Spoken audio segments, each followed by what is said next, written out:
네, 이제 요한계시록 마지막 45번째 시간입니다. 아무래도 여러분 많이 혼동스러울 거예요. 제가 요한계시록을 오랫동안 좀 준비했지만 책도 좀 많이 보고 주석도 보았지만 아직도 하고 나면 또 부족한 것도 많고 그래요. 저도 어려운 부분이 있는데 여러분 얼마나 어렵겠습니까?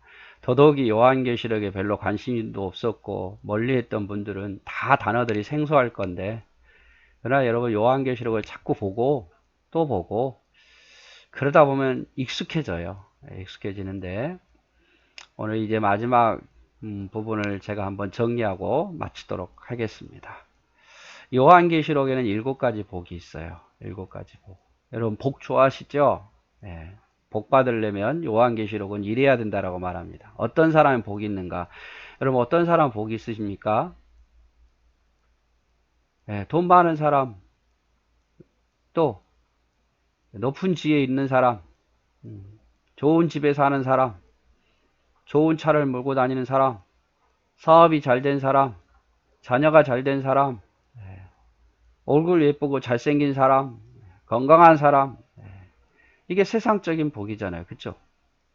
이게 뭐 죄악시 되는 건 아니지만 그러나 성경이 말한 복은 전혀 달라요. 여러분 마태복음에 보면 팔복 보십시오. 하나님께서 말씀하신 복이 무엇인가를 보셔야 돼요. 심령이 가난한 자는 복이 있나니 천국이 저희 것이며 애통하는 자, 긍휼히 여기는 자, 의를 위하여 핍박받는 자, 다 그게 복이라고 말을 해요. 왜냐하면 이 땅에서 복하고 하늘나라의 복이 다르기 때문에 그래요. 하늘나라의 복은 점수는 바로 성경에 말씀하신 것이 점수고 그 나라에서 그것을 통해서 상을 받을 것이기 때문에 그래요. 자, 요한계시록에서 말씀하신 복은 이 예언의 말씀을 어떤 자? 말씀을 듣는 자, 읽는 자, 지키는 자가 복이 있다라고 말해요. 기억하십시오. 성경 말씀을 듣고 읽고 지키는 자가 복이 있습니다. 꼭 기억하셔야 돼요, 여러분. 내가 어떻게 복을 받을고 말씀을 멀리하지 마십시오. 그게 복입니다. 하나님 말씀을 듣고 읽고 지키는 자가 돼야 돼요. 여러분, 그 종합세무서대가 어디 있습니까? 예배에 있습니다. 그래서 할 수만 있으면 예배에 더 참여하셔서 찬송도 하고 함께 기도도 하고 말씀도 듣고 그러세요, 여러분. 사탄은 그거 못하도록 막아요. 그러나 우리는 예배 중심으로 살고 늘 성경 말씀 가까이 하며 살아야 돼. 그것이 우리의 신앙의 힘이에요. 저는 보이거든요. 예배를 얼마만큼 잘 드리냐에 따라서 신앙의 강도가 틀리더라고요. 말씀을 얼마나 사모하냐에 따라서 신앙의 강도가 틀리더라고요. 그래서 여러분은 하나님 말씀을 듣고 읽고 지키는 일에 정말 열심히 하셔서 복 있는 자가 되었으면 좋겠어요. 여기 22장 7절에 우리 봤죠. 예언의 말씀을 지키는 자가 복이 있다. 복을 이야기했는데 두 번이나 말씀에 대한 복이 있어요. 말씀을 지키는 자가 복이 있다. 또 예언의 말씀을 듣고 읽는 자, 지키는 자가 복이 있다. 이만큼 우리에게 말씀은요, 복이에요. 정말 복이에요, 여러분. 그냥 아무 이유 없이 성경을 주실 이유가 없잖아요. 성경을 주신 이유는 우리에게 복 주시려고, 우리를 깨닫게 하시려고, 알게 하시려고, 복의 책이에요, 복의 책. 그래서 성경을 들고 이렇게 하십시오. 이건 복의 책이다. 내게 있어서 복의 책이다. 이렇게 생각하시면 될 것 같아요. 그래서 7가지 복 중에 말씀을 읽고 듣고 지키는 자가 복이 있다. 두 번째 어떤 자가 복이 있습니까? 주 안에서 죽는 자가 복이 있다. 여러분 죽는 건 누가 좋아하는 사람 누가 있어요? 없지요. 그렇죠? 죽는 건 슬픔이고 죽는 건 저주라고 생각해요. 그러나 복입니다. 어떤 자가 주 안에서 죽는 자가 예수 믿고 죽는 자가 복이 있어요. 왜? 죽음으로 끝나는 게 아니라 영원히 쉴 수 있고 상이 있기 때문에 그래요. 더 좋은 곳으로 가기 때문에 주 안에서 죽는 자가 복이 있습니다. 주 안에서 죽는 자가 복이 있어요. 읽는 자, 지키는 자가 복이 있다. 주 안에서 죽는 자가 복이 있다. 세 번째로 깨어있는 자가 복이 있습니다. 깨어있는 자. 요한계시록 16장 15절 깨어있는 자. 여러분 깨어있는 자가 돼야 돼요. 깨어있는 자. 이거 깨어있는 자가 되려면 어떻게 해야 되겠어요? 네, 늘 말씀을 늘 가까이 해야죠. 늘 기도해야죠. 그렇죠, 여러분? 깨어있지 못하면 주님 오신다는 사실조차도 모르고 이 세상이 전부인 줄 알고 이 땅이 영원할 줄 알아요. 깨어있는 자가 돼야 돼요. 깨어있는 자. 깨어있는 한 사람만 있어도 다른 사람 깨울 수 있는데 다 자고 있으면요. 그건 다 이제 멸망의 길로 가는 거예요. 그래서 내 가정에서 내가 깨어있는 자, 내 교회에서 내가 깨어있는 자가 되었으면 좋겠어요. 깨어있는 자가 복이 있다. 어린 양의 혼인잔치에 청함을 입은 자, 초대받은 자, 초대받은 자가 복이 있다. 하나님께 선택받은 자, 초대받은 자가 복이 있어요. 똑같은 말이지만 첫째 부활에 참여하는 자가 복이 있습니다. 어린 양의 잔치에 청함받는 자나 첫째 부활에 참여하는 자나 똑같은 말이에요. 하나님 선택을 받은 자가 복이 있어요. 그래서 여러분, 내가 예수 믿고 하나님 자녀라고 생각한다면 감사하십시오. 이게 복입니다. 두루마리를 빠는 자가 복이 있다. 이 두루마기를 빤다는 거 뭐였어요? 우리가 어제 보았죠? 회개하는 자가 복이 있어요. 여러분, 회개하는 자가 복이 있습니다. 어떤 사람 복이 있다고요? 회개하는 자가 복이 있습니다. 그래서 하나님 말씀 열심히 듣고 읽고 지키고 예배 중심으로 사시고 내가 예수 믿고 죽겠다는 마음, 그런 마음 가지시고 하나님께 선택받은 것에 대한 감사하시고 그리고 늘 내가 깨어 있어야 되겠다라는 마음 가지시고 내가 늘 회개하며 살아야 되겠다, 그 마음을 가지셨으면 좋겠습니다. 그것이 바로 요한계시록에 나온 7가지 복입니다. 자, 숫자 개념을 한번 줘 볼까요? 숫자 많이 나왔죠? 666. 666. 이 666은 짐승의 표지요. 하나님을 믿지 않는 자의 표식이에요. 사탄에 속한 자들. 그래서 666이 무슨 바코드가 아니라 하나님을 믿지 않고 하나님을 대적하는 또 사탄의 무리를 따르는 자들은 다 666을 받고 있는 거예요. 그래서 이 6이라는 것은 완전수 7에서 1이 모자라요. 비슷하기는 해요. 7과 가장 가깝죠. 그러나 하나가 부족해요. 그래서 여러분, 이 짐승의 표는 다른 게 아니에요. 하나님을 대적하고 하나님을 외면하고 그런 자가 바로 짐승의 표를 받은 거예요. 여러분, 그런 사람 없으시겠죠? 자, 숫자 3은 뭐냐면 하늘의 수예요. 성부, 성자, 성령, 하늘의 수. 4는 땅의 수죠. 미안합니다. 땅의 수. 땅의 수인데 동서남북, 사방을 의미해요. 그래서 10이라는 숫자는 땅과 하늘의 수를 곱한 거예요. 12만 스타디온 할 때는 땅과 하늘에 온 천하에 다 퍼져 있다, 이런 말이에요. 물론 3, 4 이게 진리는 아니겠죠. 그러나 가장 복음주의자들이 가장 합리적으로 해석한 부분이고 대부분 다 이렇게 해석을 해요. 3은 하늘의 수고 4는 땅의 수다. 그 다음에 또 성경에 나온 숫자가 7이죠. 7별, 7교회, 다 7인, 10, 또 12. 다 이건 완전수예요. 꽉 찬 수다, 그 말이죠. 꽉 찬 수. 그러니까 만수라고 말하죠. 7, 10, 12. 그래서 다 이걸 곱해가지고 14만 4천도 나오고, 그렇죠. 그래서 7, 10, 12의 조합이라는 거, 나머지 숫자도 그래요. 그래서 숫자는 666이 있었고, 3, 또 4, 7, 10, 12. 이것이 조합해서 14만 4천도 나오고, 12만 스타디온도 나오고, 다 그러는 거예요. 색깔은 뭡니까? 여러 가지 있었겠지만, 붉은색은, 사탄의 색깔이죠. 붉은 옷을 입은 여자, 붉은 용, 다 심판을 의미하고, 심판받을 자, 음행을 의미해요. 붉은색은, 성경에서 말한 붉은색은. 흰색은 뭡니까? 흰색은 깨끗함, 정결함, 회개하고 깨끗해지는 모습, 이게. 그래서 흰색은 좋은 수지만, 좋은 색깔이지만 붉은색은 나쁜 색깔이다. 그래서 우리 붉은색을 하면 안 된다, 이렇게 생각하지 마시고요. 색깔로 무슨 사탄이냐 천사냐 이렇게 생각하지 마시고, 우리가 흰옷을 입어야만 되고 붉은색은 입으면 안 된다, 이렇게 생각하시면 안 돼요. 이거는 그냥 그거를 문자적으로 해석하는 거고, 이렇게 되면 이상해져요. 아무튼 붉은색이 말하는 것은 심판과 어떤 음행의 모습이라면, 흰색은 깨끗함과 정결함의 모습이에요. 자, 그리고 이제 성부 하나님이 제일 위에 머리에 계시고 나쁜 쪽은 용, 사탄 마귀라고 말하죠. 옛뱀이라고 말하고 그리고 짐승, 바다 짐승, 땅의 짐승, 용이 짐승을 다스리고 조종하고 힘을 주죠. 또 음녀, 바벨론, 나쁜 쪽이에요. 다 이쪽이. 그 다음에 짐승의 표를 받은 사람들, 666의 표를 받은 사람들 이렇게 되어 있고 그리고 이제 좋은 쪽은 어린 양 예수 그리스도, 예수 그리스도 24장로 내생물 천사들, 여기 천사들도 많이 나오잖아. 힘센 천사, 뭐 일곱 별을 가진 중에 하나 천사, 뭐 바람을 잡고 있는 천사, 결박돼 있던 천사, 뭐 다 많잖아요. 천사들. 교회, 음료와 반대되는 교회, 새 예루살렘, 바벨론. 해를 입은 여인도 교회고, 두 증인, 두 감람나무, 두 선지자, 이게 다 교회를 의미하는 거예요. 교회. 그래서 교회라는 것은 하나님 믿는 자의 무리잖아요. 세상을 이길 힘이요, 대적할 수 있는 힘과 대적자는 누구냐? 세상에 대한 대적자, 용에 대한 대적자는 바로 교회죠.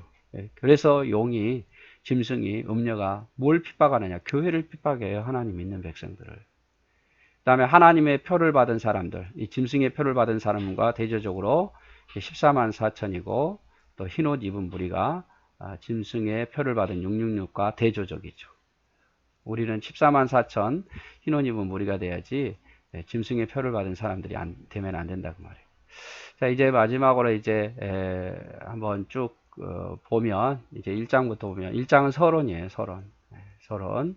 그리고 22장은 결론이 나오고. 자, 서론에서 뭐가 있었습니까? 예수 그리스도에 계시다라고 말하면서 이 말씀을 읽고 듣는 자가 복이 있을 것이다. 그리고 구름 타고 오시리라 그리스도의 모습과 또 명령하는 내용이 들어있어요. 그래서 그림이 작기는 합니다만은 조금 더 키워볼까요? 1장은 예수 그리스도의 계시야 이거는, 그리고 이 말씀을 읽고 듣는 자가 복이 있어. 주님 반드시 구름 타고 올 거야. 그러면서 주님의 모습을 보여주시고 주님의 명령을 담고 있습니다. 그리고 이제 2장 3장은 일곱 교회에 대한 어떤 내용이죠. 일곱 교회에 대한 주님의 나타난 모습, 그리고 칭찬의 모습, 그리고 책망하는 모습, 어떻게 하면 이길까 교훈하는 모습, 이기는 자는 어떤 상을 주겠다, 이런 내용으로 일곱 교회를 이야기해요. 에베소, 서머나, 버가모, 두아디라, 사대, 빌라델비아, 라오디게아 일곱 교회에게 이런 내용으로 쭉 2장 3장에 기록되어 있습니다.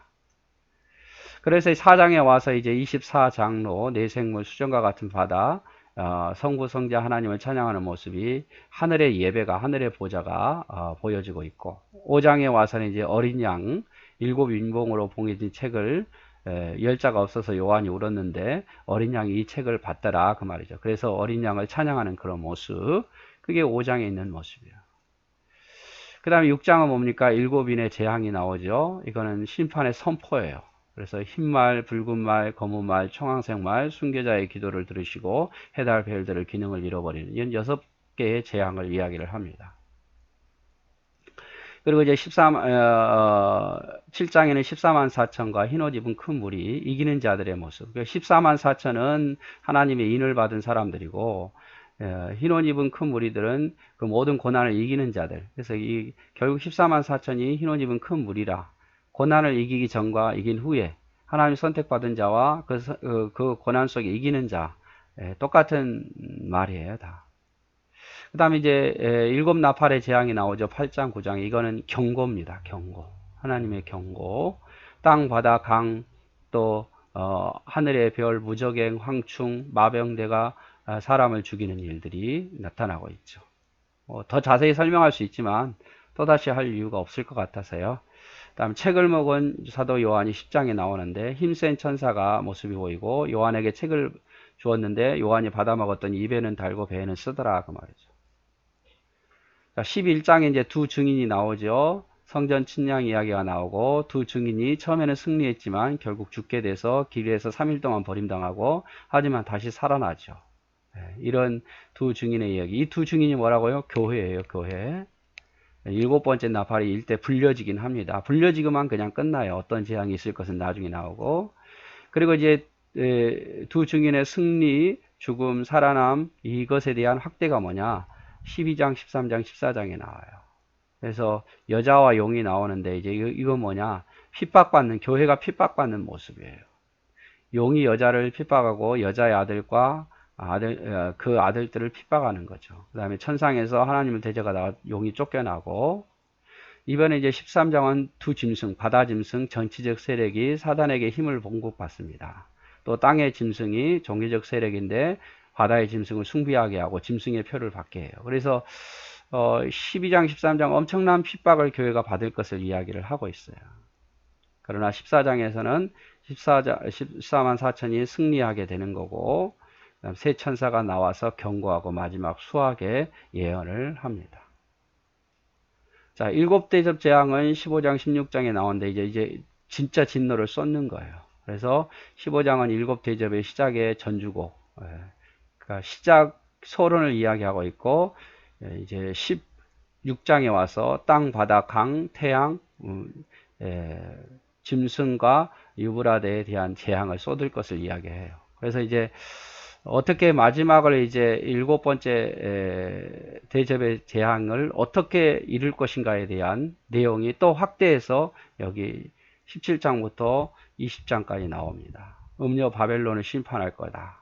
17장부터 18장 상에 음녀가 짐승과 함께 음녀와 짐승이 모두 음행에 빠지게 하죠. 그런데 나중에 짐승이 음녀와 내분이 일어서 음녀가 패하죠.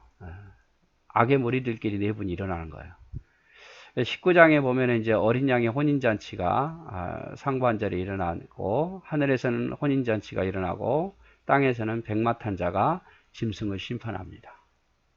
짐승은 정치적 세력, 종교적 세력을 가진 자를 이야기한다고 말씀드렸죠.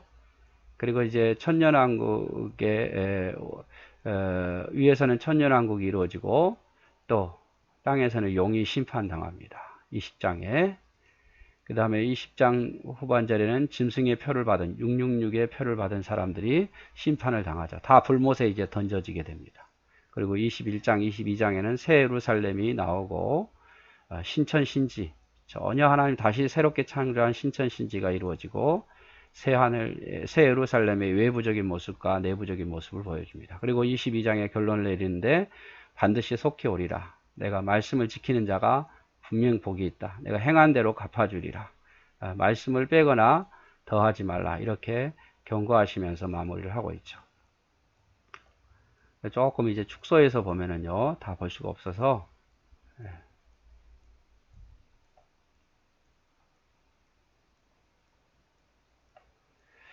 색깔을 제가 좀 집어 넣어 봤는데요. 너무 작아졌죠? 그냥 전체적인 모습만 좀 보시라고. 자, 서론. 결론이 있고, 여기서 지금 2장, 3장에 7개 교회가 나오죠.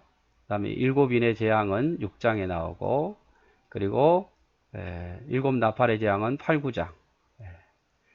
다 7이 들어가죠. 7 대접의 재앙은 15장, 16장. 그래서 우리가 이 7인 재앙, 그 다음에 7 나팔의 재앙, 7 대접의 재앙, 여러분 이것이 7인의 재앙이 끝나고 나면 7 나팔이 오고 7 나팔의 재앙이 끝나고 나면 7 대접이 오고 이게 아닙니다, 여러분. 동시다발적으로 이게 일어날 거예요. 7인의 재앙이라는 것은 어떤 선포죠. 내가 이거 하겠다는 어떤 선포, 열리는 거죠.